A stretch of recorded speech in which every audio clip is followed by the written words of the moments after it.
নমস্কার বন্ধুরা, Monica's food খাজানাতে সবাইকে স্বাগত। চলে এসেছি আজকে আরও একটি নতুন রেসিপি নিয়ে।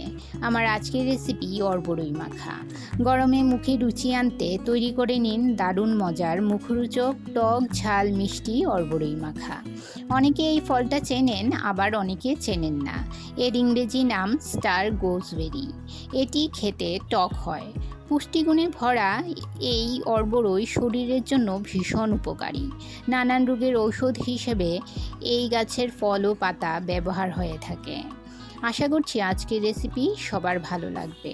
চলুন দেখে নেওয়া যাক কিভাবে আমি এই অর্বরই মাখা তৈরি করি। অর্বরই মাখা তৈরির জন্য লাগছে অর্বরই। আমি এখানে 300 গ্রাম অর্বরই ভালো করে ধুয়ে পরিষ্কার করে নিয়েছি। আর লাগছে নুন, চিনি, বিট নুন, কাঁচা লঙ্কা, একটা শুকনো লঙ্কা ও লেবু পাতা। এবারে শিলপাটায় অর্বরইগুলো থেতো করে নেব।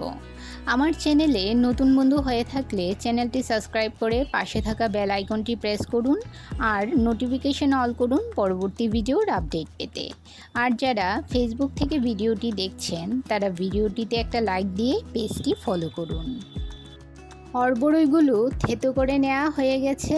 এবার এতে দিয়ে দিলাম স্বাদ মতো নুন, সামান্য বিট নুন, 1 চামচ চিনি, 1 চামচ কাঁচা লঙ্কা কুচি, একটা শুকনো লঙ্কা পুড়ে নিয়েছি এটা দিয়ে দিলাম, আর দিলাম একটা গন্ধরাজ লেবুর পাতা। সমস্ত কিছু ভালো করে মেখে নেব। বন্ধুরা, এই অর্বরই মাখা খেতে এতটা টেস্টি হয়, না খেলে বুঝতেই পারবেন না। গরমে মুখের স্বাদ বদলাতেই এই রকম একটি রেসিপি তৈরি করে নিতে পারেন। তৈরি হয়ে গেল দারুণ স্বাদের মুখরোচক চটপটা টক ঝাল মিষ্টি মুখে লেগে থাকার মতো অর্বরই মাখা। আপনারা কে কে এই অর্বরই দেখেছেন বা খেয়েছেন আমাকে কমেন্ট করে জানাবেন। রেসিপিটি ভালো লাগলে অবশ্যই একটা লাইক করবেন। আপনার একটা লাইক পৌঁছে দিতে পারে আমার রেসিপি আরও বহু মানুষের কাছে। আজ এই পর্যন্তই, সবাই ভালো থাকবেন।